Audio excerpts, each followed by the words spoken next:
Because I always thought like Buddhism was more of like that life is suffering, but you accept that suffering for what it is. So I don't know in what context they use that acceptance. Because if they use it in the form accepting it and just say I will have this for the rest of my life, then I don't agree. But if they use it in the sense that accept it with no escapes, do not escape, accept it, but look at it, then yes, that is what I was talking about, in different words perhaps. But acceptance is part of wisdom, because non-acceptance will cause more suffering. Accepting the things of my life as they are, that I cannot change at this moment, right? Let's say I lost my father. There is suffering. Acceptance is the medicine, because it's a fact I cannot change. If I can have that wisdom of acceptance, then I won't suffer. What is important is not to suffer. Question. Yes. Do you think that, like, let's say you lose a beloved family member, to right away just accept the death? Because don't you think it's good to grieve, to let out those, because then if you just keep those emotions contained inside, it can be damaging. Yes, again here there is no control. You mustn't control anything. Whatever that which is within you, let them out.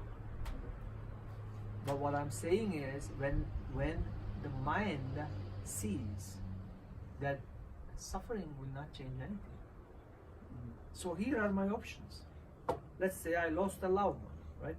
I have two paths then in life, right?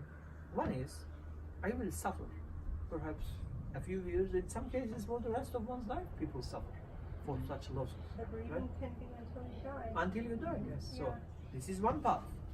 The second path is, there is no third path. These two paths. The second path is, I will end this suffering as soon as possible and get on with my life. Which one is better? First one is to suffer. Second one is to end suffering. These are the two options. Not a third option. To end it. To end it. Because I cannot change that fact anymore. I lost that person. What's the point of suffering? And if you can bring that person back to life, or somehow you can connect with that person will say to you exactly the same thing. Don't suffer. If that person loves you truly. Right? Memo, I like what you said yesterday to me. You said now you have two bad things. Because with the suffering. Because first you had the one bad thing with the dad dying. And now you have the suffering. That's the second bad thing. So why do we have two bad things? So again, then this comes back to an important aspect of wisdom, which is acceptance of the facts of life that we cannot change. That's a great wisdom, which will free us from suffering. Accept the facts of life that we cannot change, and the others that you can change, accept them for the moment, but do what you can to change that. Let's say the job that I have now, I don't like this job, right? But wisdom demands, don't suffer. Accept it for the moment, right? There's no point to suffer, it won't help. Exactly. Of course, it's easier said than done, but again, starting an awareness process is important. So, say, I will accept it, but I will, like, acceptance doesn't mean you don't do anything. I will accept this job for the rest of my life. No, accept it for the moment, but look for a new job.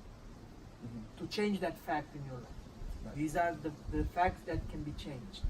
There are other facts that cannot be changed. The growth mindset, that's what it is, right? What? Growth mindset versus fixed mindset. Fixed mindset is like you're stuck on the things you can't change, but growth is you can change. Yes, you can change, yes. So, these kind of things you can change, then act upon them. But in the process, do not suffer. Exactly. But there are other kinds of things, as we said, you cannot change. Right? So, acceptance then becomes an important aspect of wisdom, not to suffer. Let's say we lost somebody we love, we can't change that fact. Then acceptance is very important. You cannot change them. Acceptance of the facts that we cannot change in our lives is great wisdom.